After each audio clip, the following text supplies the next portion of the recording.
জানিয়ে দেব এই মুহূর্তে হাতে পাওয়া সর্বশেষ গুরুত্বপূর্ণ আপডেট বাংলা সংবাদ। শুরুতেই থাকছে পাহাড়ি বাঙালি বিভাজন বন্ধের আহ্বান এবি পার্টির। পাহাড়ে গণপিটুনি বা বিচার বহির্ভূত সব হত্যাকাণ্ডে নিন্দা জানিয়েছে আমার বাংলাদেশ পার্টি।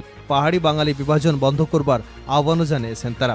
এ সময় এবি পার্টির পক্ষ থেকে বক্তব্য তুলে ধরেন আসাদুজ্জামান ফুয়াদ। তিনি বলেন, অপরাধী যেই হোক তাকে ন্যায্যতার ভিত্তিতে বিচারের আওতায় আনতে হবে। দেশের নাগরিকদের মৌলিক অধিকারগুলো রক্ষা করা হচ্ছে রাষ্ট্রের প্রধান দায়িত্ব, সেটা যেন অগ্রাধিকারের বাইরে চলে না যায়। এবারে জানাবো নিউ ইয়র্কের পথে ডক্টর ইউনূস। অন্তর্বর্তী সরকারের প্রধান উপদেষ্টা ডক্টর মোহাম্মদ ইউনূস জাতিসংঘের সাধারণ পরিষদের অধিবেশনে যোগ দিতে যুক্তরাষ্ট্রের নিউ ইয়র্কের উদ্দেশ্যে রওনা দিয়েছেন। সোমবার ভোর 5:45 কাতার এয়ারলাইন্সের একটি ফ্লাইটে সফর সঙ্গীদের নিয়ে তিনি হজরত শাহজালাল আন্তর্জাতিক বিমানবন্দর ছেড়ে যান। প্রধান উপদেষ্টা হিসেবে দায়িত্ব নেবার পর ডক্টর ইউনূসের এটাই প্রথম বিদেশ সফর। জাতিসংঘের সাধারণ পরিষদের ৭৯তম অধিবেশনে তিনি ২৭ সেপ্টেম্বর বক্তৃতা রাখবেন। জানাবো নিরপেক্ষ নির্বাচন অনুষ্ঠানে বর্তমান সরকারকে সব ধরনের সহযোগিতা করতে চাই ববি হাজ্জাজ। বর্তমান অন্তর্বর্তীকালীন সরকারকে সব ধরনের সহযোগিতা করতে চান উল্লেখ করে এনডিএম চেয়ারম্যান ববি হাজ্জাজ বলেছেন, একটি অবাধ এবং নিরপেক্ষ নির্বাচন অনুষ্ঠানের জন্য বর্তমান অন্তর্বর্তীকালীন সরকারকে যৌক্তিক সময় পর্যন্ত আমরা সব ধরনের সহযোগিতা করতে প্রস্তুত। কোনোভাবেই বর্তমান সরকারকে ব্যর্থ হতে দেওয়া যাবে না। এদিকে নতুন মামলায় গ্রেপ্তার সাবেক আইনমন্ত্রী আনিসুল ও মামুন। রাজধানীর খিলগাঁও থানার একটি হত্যা মামলায় সাবেক আইনমন্ত্রী আনিসুল হক এবং উত্তরা পশ্চিম ও খিলগাঁও থানার পৃথক দুই হত্যা মামলায় সাবেক আইজিপি চৌধুরী আব্দুল আল মামুনকে গ্রেপ্তার দেখিয়েছেন আদালত। সোমবার সকাল ৮টার দিকে তাদের গ্রেপ্তার করে ঢাকার চিফ মেট্রোপলিটন ম্যাজিস্ট্রেট আদালতে হাজির করে পুলিশ। এরপর তাদের গ্রেপ্তার দেখানোর আবেদন করেন মামলার তদন্তকারী কর্মকর্তা। শুনানি শেষে ঢাকার মেট্রোপলিটন ম্যাজিস্ট্রেট মোহাম্মদ নুরুল হুদা চৌধুরী তাদের গ্রেপ্তার দেখানোর আবেদন করেছেন। জানিয়ে দেব এবার প্রকাশ্যে ঢাবি ছাত্র শিবিরের সাবেক সভাপতি সিকবাতুল্লাহ।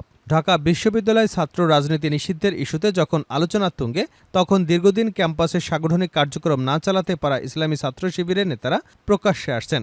বৈষম্য বিরোধী ছাত্র আন্দোলনের কোটা সংস্কার ইস্যু থেকে শুরু করে শেখ হাসিনার পতনের পেছনে বড় ভূমিকা ছিল ছাত্র শিবিরের ঢাকা বিশ্ববিদ্যালয় শাখার। গতকাল ছাত্র আন্দোলনের অন্যতম সমন্বয়ক ও ৯ দফার ঘোষক আব্দুল কাদের বিষয়টি সামনে আনেন। এবং সর্বশেষ জানাবো আন্তর্জাতিক সংবাদ। ইসরায়েলের নৃশংস হামলায় নিহত আরও ৪০ ফিলিস্তিনি। ফিলিস্তিনের গাজায় ইসরায়েলি বর্বর হামলা যেন থামছেই না। গাজা জুড়ে বেশ কয়েকটি জায়গায় হামলা চালিয়ে আরও ৪০ ফিলিস্তিনিকে হত্যা করা হয়েছে। ইসরায়েলি আক্রমণ গাজাকে ধ্বংসস্তূপে পরিণত করেছে। গাজায় পর্যন্ত নিহত হয়েছেন ৪১,৪৩০ জনেরও বেশি।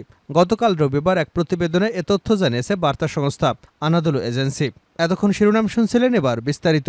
প্রিয় দর্শক, আপনি যদি এই চ্যানেলে নতুন হয়ে থাকেন, ভিডিওটি দেখতে দেখতে চ্যানেলটি সাবস্ক্রাইব করে আমাদের সঙ্গে থাকুন। আর এই ভিডিও সম্পর্কে আপনি আপনার মূল্যবান মতামতটি কমেন্ট বক্সে জানিয়ে দিন। আর হ্যাঁ প্রিয় দর্শক, জানিয়ে দিন ভিডিওটি কোথা থেকে দেখছেন। পাহাড়ি বাঙালি বিভাজন বন্ধের আহ্বান এবি পার্টির। পাহাড়ে গণপিটুনি বা বিচার বহির্ভূত সব হত্যাকাণ্ডে নিন্দা জানিয়েছে আমার বাংলাদেশ পার্টি। পাহাড়ি বাঙালি বিভাজন বন্ধ করবার আহ্বান জানিয়েছেন তারা।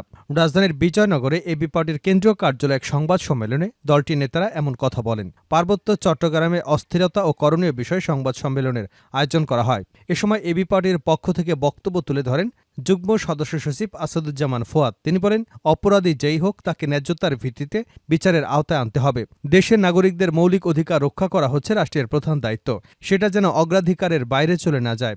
এবি পার্টির যুগ্ম আহ্বায়ক আব্দুল ওহাব বলেন, পার্বত্য চট্টগ্রামের সমস্যা নিয়ে সরকারগুলো কখনো আন্তরিক প্রচেষ্টা চালায়নি। অন্তর্বর্তীকালীন সরকার পাহাড়ের সমস্যাকে আন্তরিকতার সঙ্গে দেখবে এবং তাদের সুপারিশ বিবেচনায় নেবে বলে প্রত্যাশা করেন। বক্তারা বলেন, পাহাড়ের বিষয়টি রাজনৈতিক সমাধানের জন্য সব পক্ষের কমিউনিটি পর্যায়ে অংশগ্রহণ প্রয়োজন। বিদেশি ষড়যন্ত্রের ব্যাপারে সতর্ক থাকার পাশাপাশি নিরাপত্তা বাহিনীকে আন্তর্জাতিক মানবাধিকার নিশ্চিত করতে হবে। পরিস্থিতির স্থায়ী সমাধানের জন্য ন্যায় কমিশন গঠনের পরামর্শ। নিউ ইয়র্কের পথে ডক্টর ইউনূস। অন্তর্বর্তী সরকারের প্রধান উপদেষ্টা ডক্টর মোহাম্মদ ইউনূস জাতিসংঘের সাধারণ পরিষদের অধিবেশনে যোগ দিতে যুক্তরাষ্ট্রের নিউ ইয়র্কের উদ্দেশ্যে রওনা দিয়েছেন। সোমবার ভোর ৫:০৫ কাতার এয়ারলাইন্সের একটি ফ্লাইটে সফর সঙ্গীদের নিয়ে হজরত শাহজালাল আন্তর্জাতিক বিমানবন্দর ছেড়ে যান তিনি। প্রধান উপদেষ্টা হিসেবে দায়িত্ব নেবার পর ডক্টর ইউনূসের এটাই প্রথম বিদেশ সফর। জাতিসংঘের সাধারণ পরিষদের ৭৯তম অধিবেশনে তিনি ২৭ সেপ্টেম্বর বক্তৃতা করবেন। এর আগে জাতিসংঘের বিভিন্ন ফোরামে দায়িত্ব পালন করা নোবেল বিজয়ী এই অর্থনীতিবিদ এবার নতুন রূপে হাজির হচ্ছেন। বাংলাদেশের সরকার প্রধান হিসেবে সেখানে গণতন্ত্র ও শান্তির বার্তা নিয়ে যাচ্ছেন তিনি। দ্বিতীয় বিজয়ের নতুন যাত্রায় গণতান্ত্রিক মূল্যবোধ ও সুশাসন এবং অর্থনৈতিকভাবে সমৃদ্ধ বাংলাদেশ গড়ে তুলতে অন্তর্বর্তী সরকার নির্বাচন ব্যবস্থা সহ অন্যান্য ক্ষেত্রে যেসব সংস্কার কর্মসূচি হাতে নিয়েছে তা ড. ইউনূসের বক্তব্যে তুলে ধরা হবে। বিশ্ব বরেণ্য এই গুণী ব্যক্তিকে বরণে দেশের সরকার প্রধান এবং উন্নয়ন সংস্থার শীর্ষ ব্যক্তিরাও অধীর আগ্রহে রয়েছেন। পররাষ্ট্র মন্ত্রণালয় সূত্রে জানা গেছে, দেশে জুলাই অগাস্টে সংগঠিত বৈষম্যবিরোধী ছাত্র আন্দোলনের প্রেক্ষাপট এবং ছাত্র জনতার গণঅভ্যুত্থানে বীরত্বগাথা ৭৯তম অধিবেশনের ভাষণ তুলে ধরবেন ড. ইউনূস।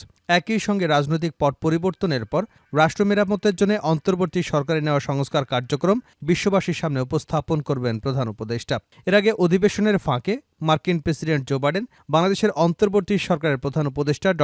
মোহাম্মদ ইউনূসের সঙ্গে দ্বিপাক্ষীয় বৈঠক করতে যাচ্ছেন। গত ৩ দশকে বাংলাদেশের কোনো রাষ্ট্র বা সরকার প্রধানের সঙ্গে এমন বৈঠকের এটাই প্রথম। সবকিছু ঠিক থাকলে নিউ ইয়র্কে স্থানীয় সময় ২৪শে সেপ্টেম্বর দুপুরে জাতিসংঘ সদর দপ্তরে বাংলাদেশ এবং যুক্তরাষ্ট্রের শীর্ষ নেতাদের এই বৈঠকে বসার কথা রয়েছে। জো বাইডেনের সঙ্গে বৈঠকের পাশাপাশি ইউরোপীয় কমিশনের প্রেসিডেন্ট উর্সুলা ভন ডার লিনের সঙ্গেও বৈঠক করবেন ড. ইউনূস। এছাড়া বিশ্বব্যাংকের প্রেসিডেন্ট অজয় বাঙ্গা এবং আন্তর্জাতিক মুদ্রা তহবিলের ব্যবস্থাপনা পরিচালক ক্রিস্টালিনা জর্জিয়েভা বাংলাদেশের অন্তর্বর্তী সরকারের প্রধান উপদেষ্টার সঙ্গেও দেখা করবেন। নিরপেক্ষ নির্বাচন অনুষ্ঠানে বর্তমান সরকারকে সব ধরনের সহযোগিতা করতে চাই। বর্তমান অন্তর্বর্তীকালীন সরকারকে সব ধরনের সহযোগিতা করতে চান উল্লেখ করে এনডিএম চেয়ারম্যান ববি হাজ্জাজ বলেছেন, একটি অবাধ ও নিরপেক্ষ নির্বাচন অনুষ্ঠানের জন্য বর্তমান অন্তর্বর্তীকালীন সরকারকে যৌক্তিক সময় পর্যন্ত আমরা সব ধরনের সহযোগিতা করতে প্রস্তুত। কোনোভাবে বর্তমান সরকারকে ব্যর্থ হতে দেওয়া যাবে না। বনানী চেয়ারম্যানের কার্যালয়ে আয়োজিত এক সংবাদ সম্মেলনে তিনি এসব কথা বলেন। এনডিএম চেয়ারম্যান বলেন, বক্তব্যের শুরুতে আমি গভীরভাবে শ্রদ্ধাভরে স্মরণ করছি ছাত্র জনতার আন্দোলনে যারা শহীদ হয়েছেন, আহত এবং অঙ্গহানি হয়েছেন তাদের প্রত্যেকের অবদানকে। বীরশ্রেষ্ঠ আবু সাইদ, বীর মুগ্ধ এবং ফায়াজের মতো অগণিত তাজা প্রাণ রক্ত দিয়ে আমাদের জন্য এক অভূতপূর্ব বিজয় ছিনিয়ে এনেছে। এই বিজয় আওয়ামী ফ্যাসিবাদ এবং তাদের দোসর বাদ দিয়ে পুরো বাংলাদেশের জনগণের। তিনি বলেন, পরাজিত আওয়ামী ফ্যাসিস্ট শক্তির দোসর শেখ হাসিনার সরকারের লজ্জাজনক পতনের পর থেকেই প্রতি বিপ্লবের জন্য নানা অপচেষ্টা করছে। সচিবালয় এবং মাঠ পর্যায়ে প্রশাসনে আওয়ামী ফ্যাসিবাদদের লুটেরা কর্মকর্তারা এখনও নানা ষড়যন্ত্রে লিপ্ত রয়েছেন। এজন্য আমরা বলতে চাই, গণতন্ত্র এখনও বিপদমুক্ত নয়। আমরা গভীর উদ্বেগের সাথে লক্ষ্য করছি গণহত্যার সাথে জড়িত পুলিশ পর্যায়ের কিছু কর্মকর্তা, যেমন সাবেক ডিবি প্রধান হারুন, ডিএমপির অতিরিক্ত কমিশনার বিপ্লব কুমার সরকার, অতিরিক্ত ডিআইজি প্রলয় কুমার জোয়ারদার, অতিরিক্ত ডিআইজি এস এম মেহেদী হাসান, অতিরিক্ত ডিআইজি খন্দকার নুরুন্নবী, অতিরিক্ত ডিআইজি সঞ্জিত কুমার দীর্ঘদিন ধরে লাপাত্তা থাকলেও আইনের আওতায় আসছে না। অতি দ্রুত ফ্যাসিস্ট হাসিনার কিলিং স্কোয়াডের হিসেবে পরিচিত এসব কর্মকর্তাদের গ্রেপ্তার দেখাতে হবে। আমরা জানতে চাই, আত্মগোপনে থাকা আওয়ামী লীগের কুখ্যাত সাধারণ সম্পাদক ওবায়দুল কাদের সহ অন্য শীর্ষ নেতারা এখন কোথায়? তারা যদি দেশ ছেড়ে পালিয়ে থাকে তাহলে কারা তাদের পলায়নে সহায়তাকারী তাদের তালিকা করে ব্যবস্থা গ্রহণ করতে হবে। আন্তর্জাতিক অপরাধ ট্রাইব্যুনাল দ্রুত পুনর্গঠন করে ফ্যাসিস্ট খুনি হাসিনা সহ দল হিসেবে আওয়ামী লীগ এবং ১৪ দলকে এই ট্রাইব্যুনালে বিচার করবার উদ্যোগ গ্রহণ করতে হবে। ববি হাজ্জাজ আরও বলেন, অন্তর্বর্তীকালীন সরকার গঠিত হওয়ার উপসচিব পদে পদোন্নতি পাওয়া অন্তত ৫০ জন কর্মকর্তার বিরুদ্ধে দুর্নীতি এবং অসদাচরণের অভিযোগ রয়েছে, যারা মূলত আওয়ামী ফ্যাসিবাদের সমর্থক হিসেবে পরিচিত। জেলা প্রশাসক নিয়োগের ক্ষেত্রেও আমরা সরকারকে যথেষ্ট সতর্কতা অবলম্বন করতে দেখিনি। মাত্র এক সপ্তাহের ব্যবধানে ৪৫ জন কর্মকর্তাকে জ্যেষ্ঠ সহকারী সচিব থেকে প্রথমে উপসচিব এবং পরবর্তীতে যুগ্ম সচিব হিসেবে পদোন্নতি দেওয়া হয়েছে। সেটা অস্বাভাবিক ছিল। পার্বত্য অঞ্চলে বিচ্ছিন্নতাবাদীরা যাদের অর্থায়ন এবং পৃষ্ঠপোষকতায় ষড়যন্ত্র করছে তাদের বিরুদ্ধে কঠোর ব্যবস্থা গ্রহণ করবার আহ্বান জানান তিনি বলেন, দেশের দুটি পাবলিক বিশ্ববিদ্যালয়ে যেভাবে পিটিয়ে মানুষকে হত্যা করা হয়েছে তা আমাদের বিপ্লবকে প্রশ্নবিদ্ধ করেছে।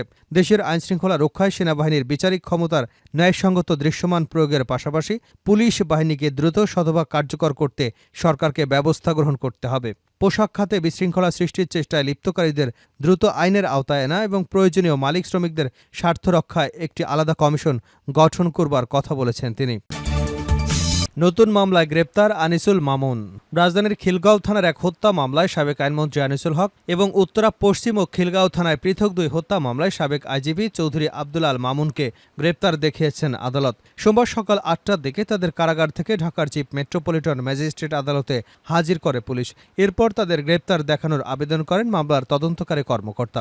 শুনানি শেষে ঢাকার মেট্রোপলিটন ম্যাজিস্ট্রেট মোহাম্মদ নুরুল হুদা চৌধুরী তাদের গ্রেপ্তার দেখানোর আবেদন মঞ্জুর করেন। গত ১৩ই আগস্ট গোপন গোপন তথ্যের ভিত্তিতে নৌপথে পলায়নরত অবস্থায় রাজধানীর সদরঘাট এলাকা থেকে সাবেক আইনমন্ত্রী আনিসুল হককে গ্রেপ্তার করা হয়। 14 আগস্ট নিউমার্কেট এলাকায় দোকান কর্মচারী শাহজাহান আলীকে হত্যার অভিযোগে করা মামলায় তার 10 দিনের রিমান্ড মঞ্জুর করেন ঢাকার মেট্রোপলিটন ম্যাজিস্ট্রেট মামুনা রশিদ।